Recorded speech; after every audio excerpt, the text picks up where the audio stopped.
Saudara sekalian, apa yang firman Tuhan mau kita mengerti dari bagian yang kita sudah baca tadi adalah yang pertama, ada orang-orang yang mengenal Tuhan, tahu tentang firman Tuhan, tetapi tidak mempunyai kasih kepada mereka yang sesungguhnya memerlukan Tuhan atau memerlukan pertolongan Tuhan.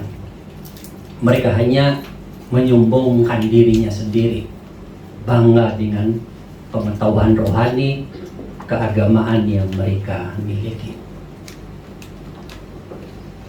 Dan yang kedua, Tuhan menegur orang-orang yang memiliki kerohanian, pengetahuan firman Tuhan ini, tapi sombong dan tidak mengasihi orang-orang yang berdosa, dengan memberikan satu perumpamaan.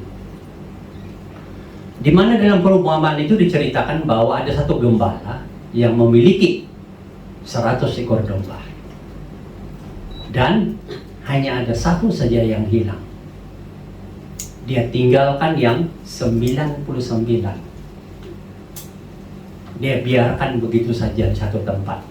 Lalu dia pergi mencari yang satu itu. Berapa jauh tidak diberitahu, tapi tentu sulit mencari. Tapi dia berkorban waktunya, tenaganya, mungkin penat, mungkin jatuh, mungkin juga ada bahaya-bahaya binatang buas, tapi dia tetap pergi mencari. Dan dia berhasil menemukannya. Dan begitu dia menemukannya, dia bersukacita. Luar biasa. Sukacitanya itu bukan hanya sifat biasa-biasa saja. Itu dibicarakan seperti kalau di kampung atau di desa, dia panggil semua tetangganya. Mungkin makan malam kah, atau minum sesuatu untuk tea time barangkali, sebagai ungkapan sukacitanya. Dan apa yang dia umumkan hanya itu. Kira-kira pasti dia bilang begini, kamu tahu tadi saya bawa 100 domba,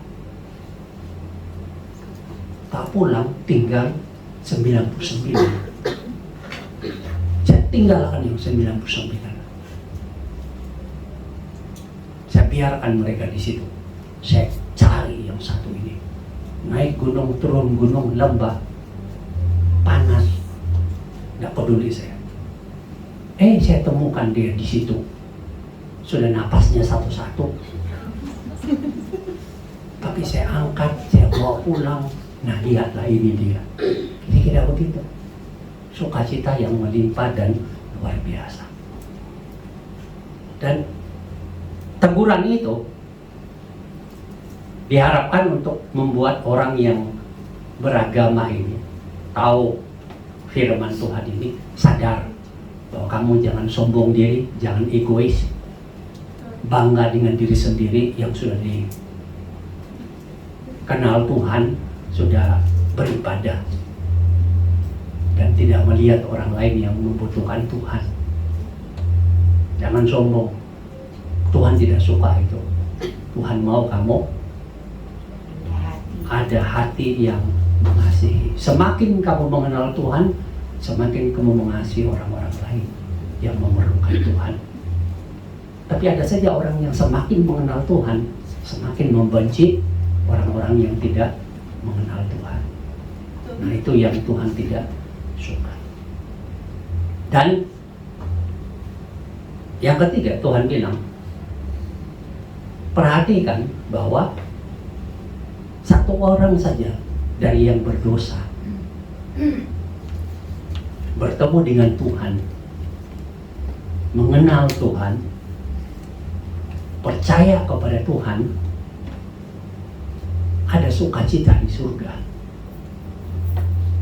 Kalau sukacita di dunia itu biasa. Mungkin ada pernikahan, ada sukacita. Mungkin lulus dari satu sekolah, ada sukacita. Atau pas ada dapat bonus, ada sukacita. Atau saudara dianggap orang penting oleh masyarakat, pasti ada sukacita.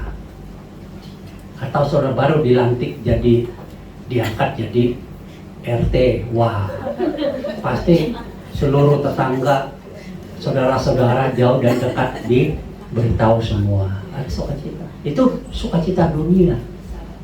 Itu biasa dan tidak ada apa-apanya dibandingkan dengan sukacita surga. Dia bilang apa? Surga ada sukacita. Satu, orang berdosa percaya kepada Tuhan dan mengenal Tuhan. Jadi kalau melihat berapa orang kita di sini nih, ya, dan berapa orang di seluruh dunia, orang yang mengenal Tuhan Yesus, bayangkan sukacita di surga itu bagaimana? Luar biasa sukacita di surga itu. Nah, di sini apa yang kita bisa pelajari? Yang pertama adalah kita melihat dari sisi Tuhan dulu, yang diibaratkan sebagai gembala di sini, atau Tuhan Yesus diibaratkan atau digambarkan sebagai gembala. Saat gembala itu memiliki 100 domba, dia mengasihi mereka dan setia memelihara mereka satu persatu. Siang, malam, pagi, petang, matanya, perhatiannya, pemeliharaannya betul-betul terfokus kepada 100 domba itu. Itu ada kasih dan ada kesetiaan di dalamnya. Inilah gambaran dari Tuhan yang kita imani, yang kita percayai. Saat Tuhan menemukan kita semua, Dia mengasihi kita dan setia kepada kita. Dia siang malam memperhatikan kita. Saat kita tertidur pulas, mungkin juga sambil mimpi-mimpi yang macam-macam itu, sudah tidak sadar diri kita karena terlalu penat dan tidurnya begitu pulas, maka Tuhan tidak pernah tertidur memperhatikan kita, mengasihi kita, dan menjaga kita.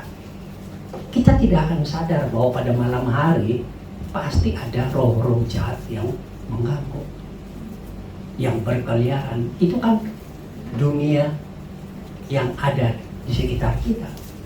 Ada banyak roh jahat, apalagi kalau sudah tinggal di desa dan banyak dukunnya, ya kan, pasti tidur saudara kurang nyenyak dan banyak pikiran, ya kan.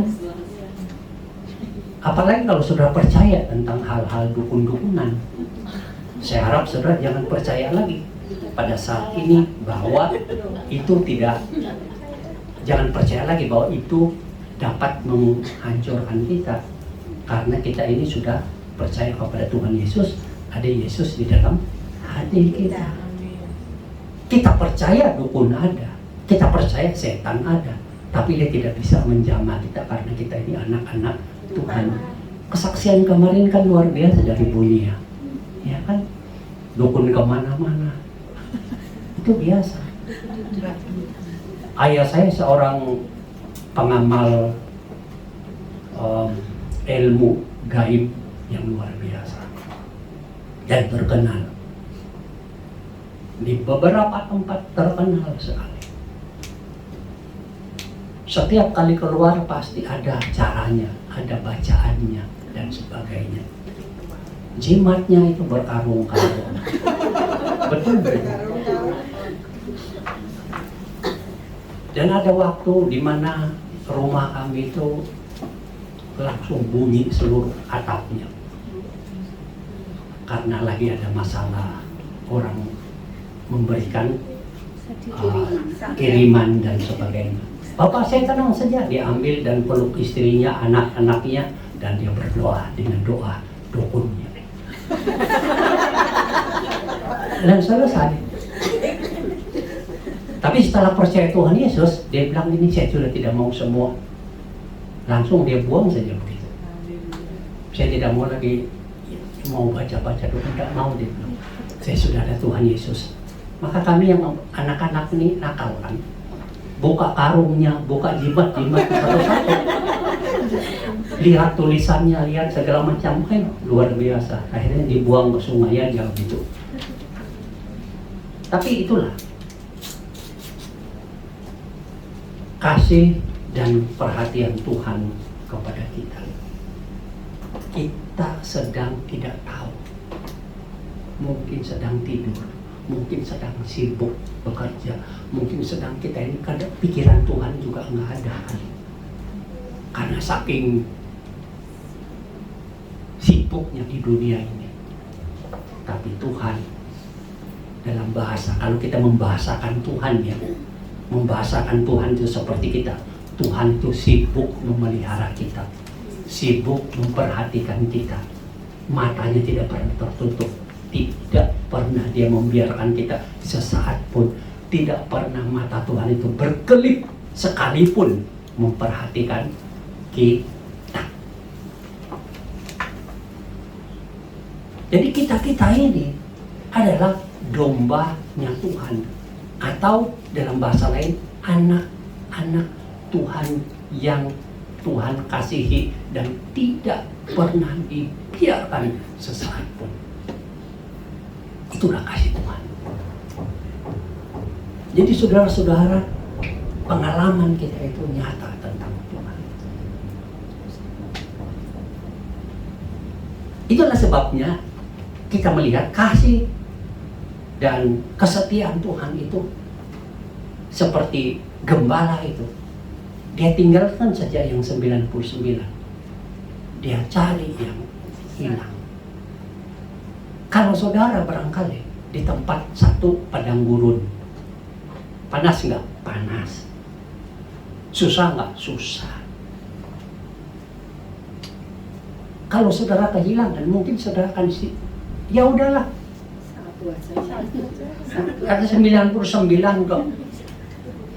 Mungkin saudara, ya sebagai orang yang bertanggung jawab, mungkin sebentar lari sini sedikit, tidak jauh, terlalu jauh tapi tidak ditemukan, ya sudah. Perhatikan yang 99. Itu jauh lebih penting daripada yang satu. Mungkin kurus lagi, sakit-sakitan. Tapi Tuhan itu diibaratkan sebagai gembala yang baik ini. Dia memiliki kasih dan kesetiaan kepada satu yang hilang itu. Dia rela berkorban, dia rela memberikan semuanya hanya untuk mencari. Itulah kasih Tuhan. Makanya dalam pengalaman kita, ada saatnya kita itu seperti domba yang hilang. Kita hilang itu mungkin ada banyak sebab. Mungkin kepribadian kita yang suka hilang, lebih menyukai jalan sini jalan sana daripada persekutuan seperti ini. Ada orang yang kalau pergi persekutuan itu rasanya begitu susah hatinya, tapi kalau sendiri kayaknya bahagia sekali. Makan sendiri, makan es krim sendiri, McDonald sendiri dan sebagainya sendiri, jalan-jalan sendiri. Ada orang yang memang kepribadiannya begitu, tapi ada orang yang tidak bisa kalau sendiri. Dia harus call semua teman-temannya untuk makan, tapi masing-masing bayar gitu.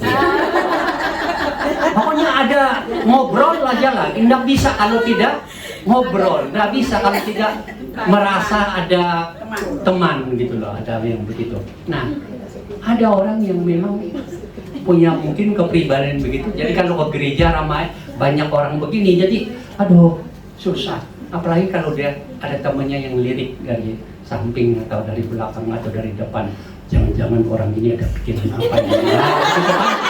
Tuduhan apa ini, apa alis kok yang salah, apakah rambutku yang salah, apakah bajunya kurang, atau orang ini ada apa ya. Kadang-kadang pikiran kita berkembang yang negatif. Ya kan ada orang yang begitu. Kepribadiannya memang begitu. Apa saja orang yang baik orang pikirannya jahat aja atau negatif aja. Ada orang begitu.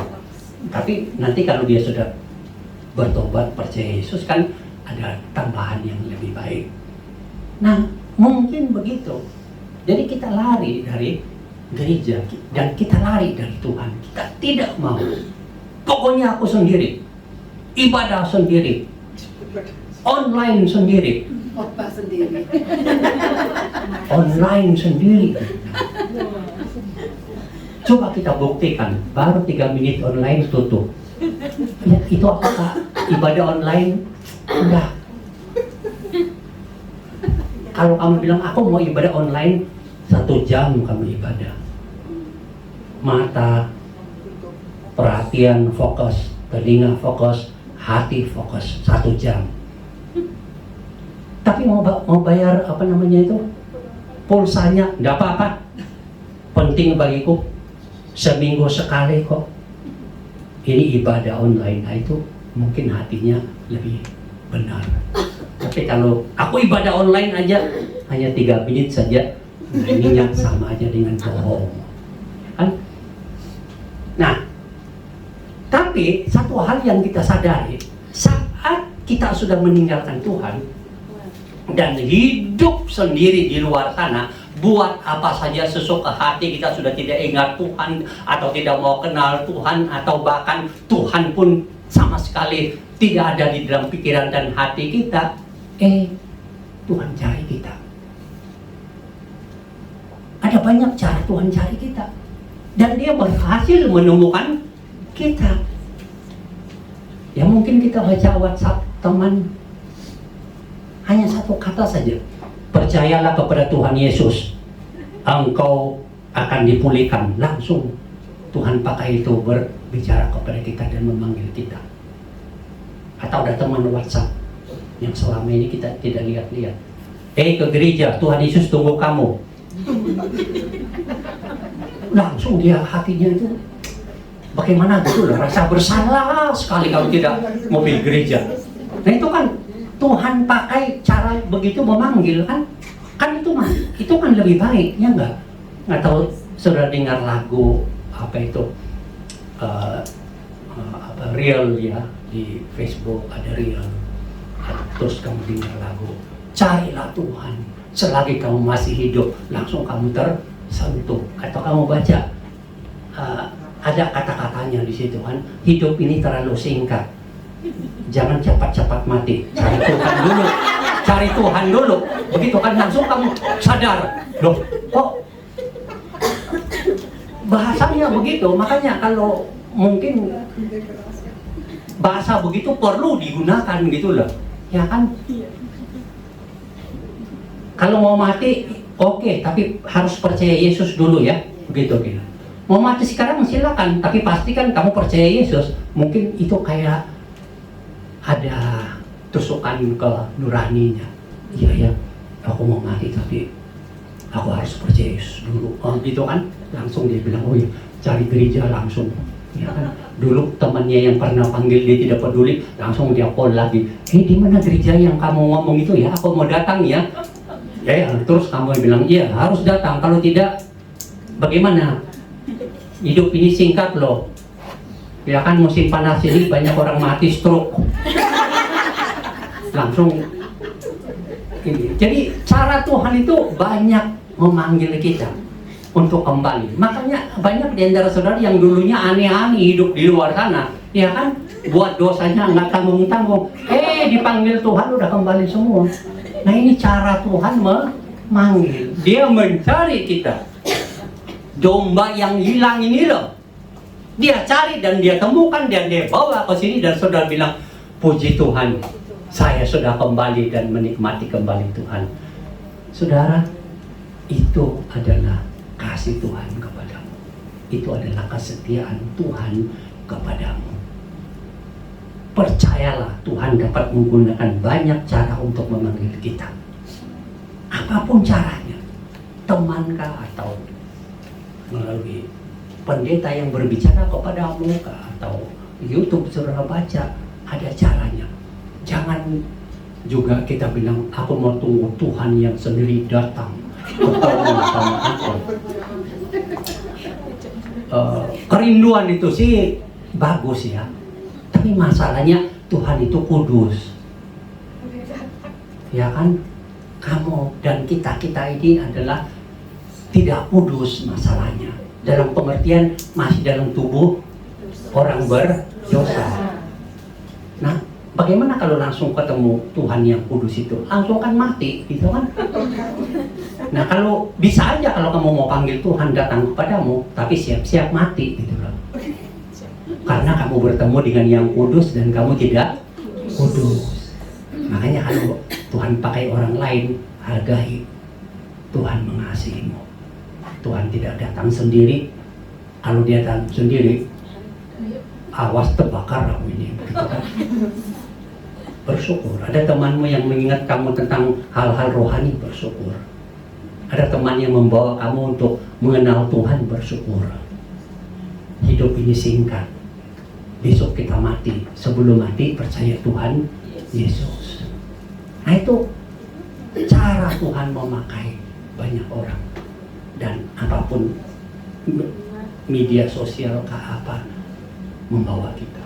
Ada di antara saudara sini mengenal Tuhan Yesus karena ada teman yang ajak, ya enggak? Ketemu di pasar atau di jalan atau di teman apa itu, Facebook atau grup. Tiba-tiba saja saudara kok hati itu loh kepingin. Dan tiba-tiba teman saudara bilang ayo ke gereja. Atau saudara sendiri mau ke gereja. Nah, itu kan semua cara Tuhan yang hebat. Dia mengasihi kita dan setia memelihara kita dan memanggil kita ke pangkuannya. Jadi saudara pernah mengalami sebagai domba yang hilang, tapi Tuhan tidak berhenti memperhatikan, mengasihi dan memanggil saudara kembali menjadi domba yang baik. Jadi saudara, saya tidak tahu perasaan saudara saat sebagai seorang domba yang hilang. Apa yang saudara rasakan? Pasti menyedihkan, ya kan? Hati saudara tidak ada makna, hidup saudara tidak ada makna. Sukacita sih ada, pas terima gaji sukacita, pas mau makan ke KFC, McDonald atau apa, hati dia ada sukacita, ya kan? Pas dapat masuk ke tempat menjual pakaian, pas ada diskon yang pas, hati saudara sukacita, bisa membeli, tidak terlalu mahal, gitu kan? Nah, itu ada sukacita. Tapi kebahagiaan ini adalah dari Tuhan. Makna hidup itu dari Tuhan, bukan dari pakaianmu. Gitu. Engkau boleh memakai pakaian yang paling mahal di dunia, dan pada masa yang sama hatimu tetap tidak bahagia, hatimu tetap tidak ada makna.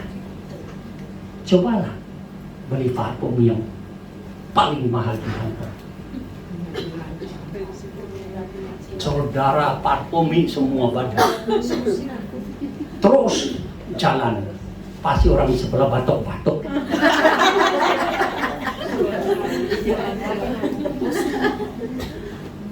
Atau pasti saudara itu membuat suasana di pasar wangi semua.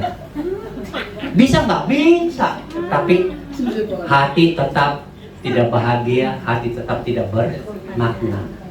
Itu berarti apa? Hal-hal material ini hanya bisa membuatmu sukacita, tertawa sebentar. Begitu. Coba saudara ketawa-ketawa di McDonald atau di KFC, ketawa. Tapi sudah keluar, ketawanya udah nggak ada, gitu loh.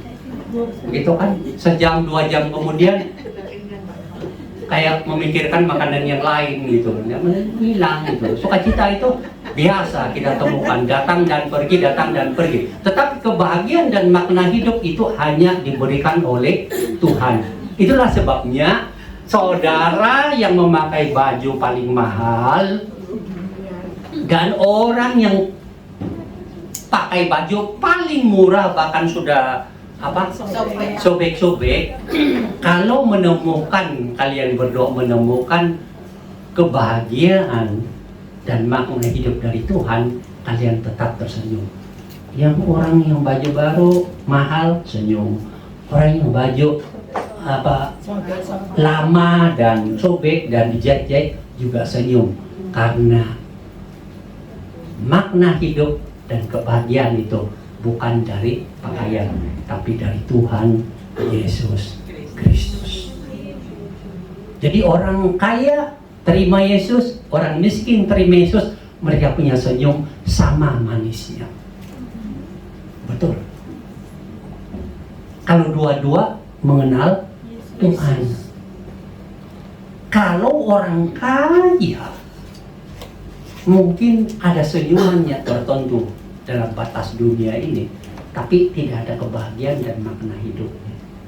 Tapi orang yang tinggal di desa, petani,